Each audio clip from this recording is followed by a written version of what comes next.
There was a time not long ago when Indigenous entrepreneurs faced significant barriers such as limited access to capital, land, and education. Our people intended for us to also be prosperous. That was the intent of the signing of the treaties and the sharing of Canada. They were excluded from this country for generations, marginalized, impoverished through a whole series of government policies and racial discrimination, all the things we know only too well.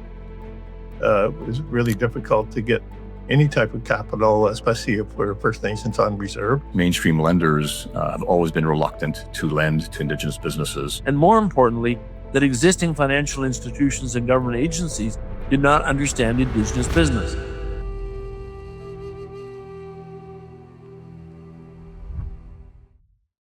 What made the idea of Indigenous-controlled financial institutions so powerful 30 years ago was we were, as an Indigenous community, we were able to manage our own affairs. It is a form of self-governance in a sense. We are taking control of our own institutions and delivering a well-needed and essential service to our communities. A lot of the community members were searching for places that they could find access to capital, and they were looking for opportunities to start a business on their own.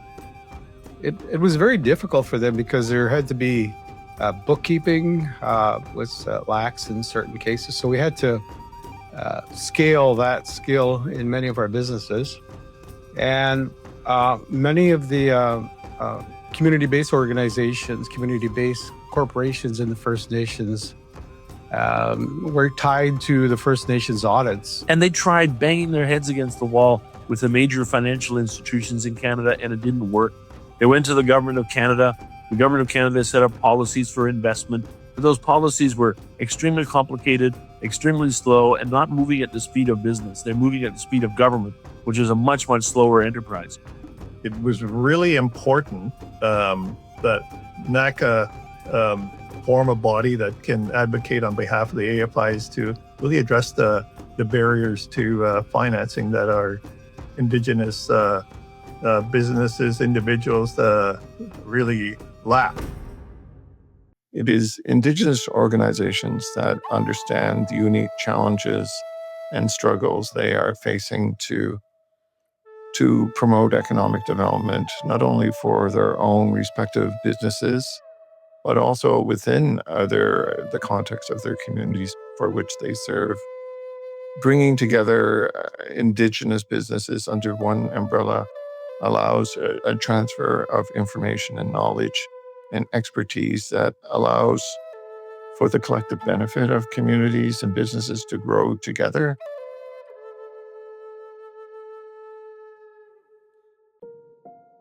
In the mid-1990s, the Government of Canada undertook a program review exercise. And what that really meant was they were trying to reduce their expenditure. As a result of that exercise, a number of IFIs had their funding agreements with the government canceled, and this impacted about 1/3 of the IFI network at that time. The IFIs, which are operating autonomously, realized that they needed a unified voice to advocate with government and other partners. So a handful came together to form NACCA, the National Aboriginal Capital Corporations Association. We'd already been in operation since 1986, about 10 years at the time. We were very successful, and we just felt that a new national organization would mean a loss of our autonomy to do business the way we felt. But we were willing to listen to what they had to say about it. And we went to the meetings. I was at the meeting in Quebec City when the proposal was put forward for forming the organization. What you have in NACCA is a series of Indigenous financial institutions that understand Indigenous communities. They understand the people. They know the organizations, the land claims organizations, the local governments, and they're able to work with all of them. NACCA is very important when it comes to Indigenous entrepreneurship. And I think the biggest thing, and something I'm very proud of as a director for NACCA, is that NACCA creates opportunities. It gives entrepreneurs, Indigenous entrepreneurs all across Canada, the opportunity to access capital, to develop and scale up their businesses. what NACCA and what the Aboriginal Capital Corporations and how the Indigenous Financial Institutions across the country have created is an opportunity for these entrepreneurs, Indigenous entrepreneurs across the country and their organizations to find ways to create the financial capacity through access to capital. Indigenous businesses are more than economic drivers.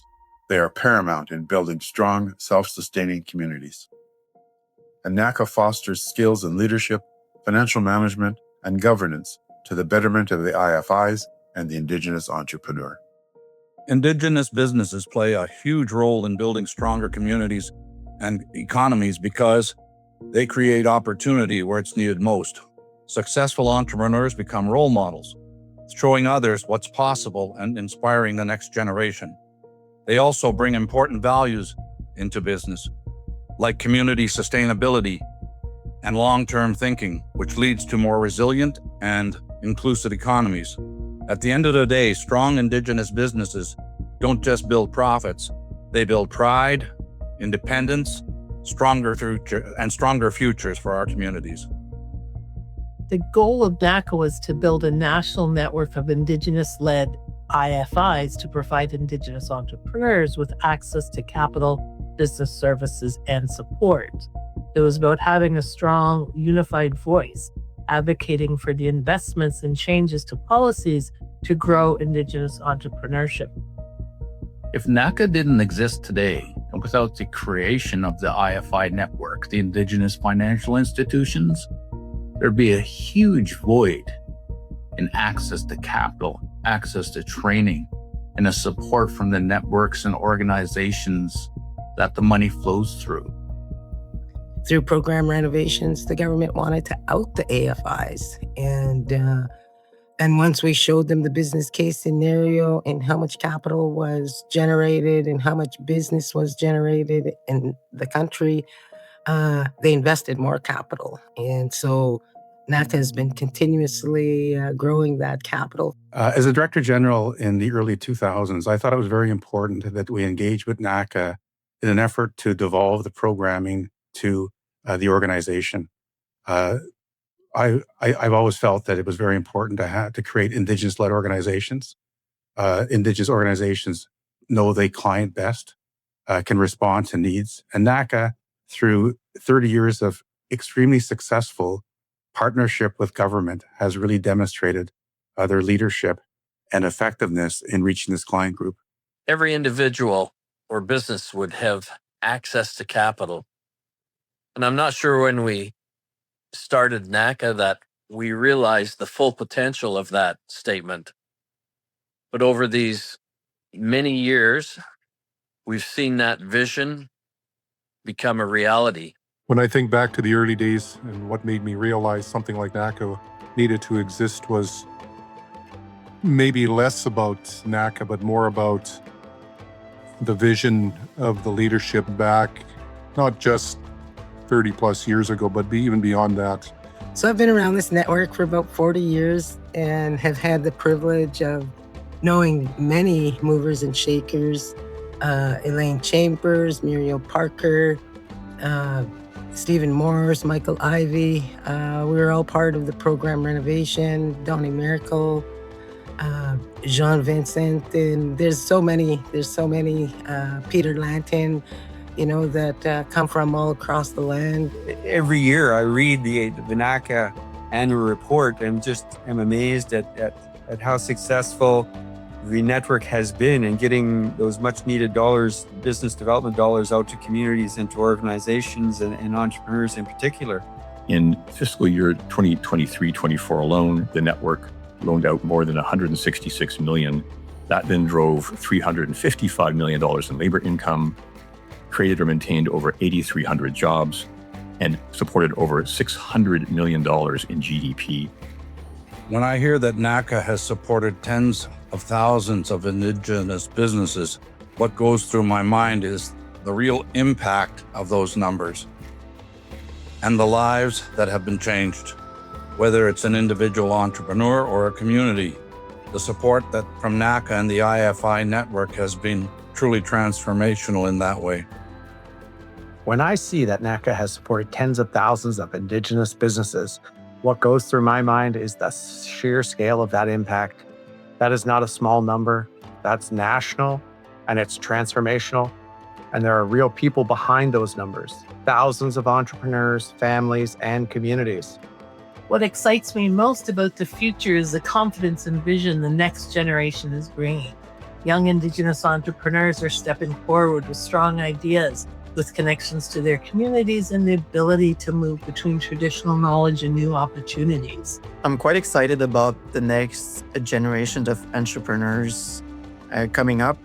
I feel like they grew up with having more examples in their communities about entrepreneurs that had successes. So I think it made them believe in themselves and made them believe that they could achieve it too. The success of NACCA is, especially over the 30 years, should be celebrated and should be marked as a momentous occasion. And I'm really proud to be a part of that in the early years. Well, I think NACCA has come a really long way in its first 30 years. I'm thinking everybody's really excited to see what might happen over the next 30 years for NACCA. I think in the next 30 years, I think the government has to really recognize the great partnership it has with NACCA and really invest in this institution and Indigenous businesses. The opportunity is only going to get stronger and bigger with major projects on the horizon.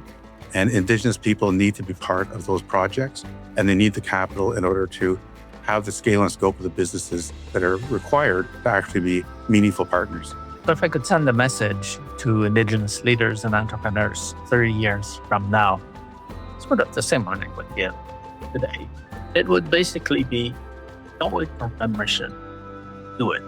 So without NACCA, Indigenous entrepreneurship in Canada would be much less robust, much less successful, and basically stopped in its tracks for another couple of generations. At the end of the day, they're not just building businesses, they're building pride, independence, and stronger futures for our communities.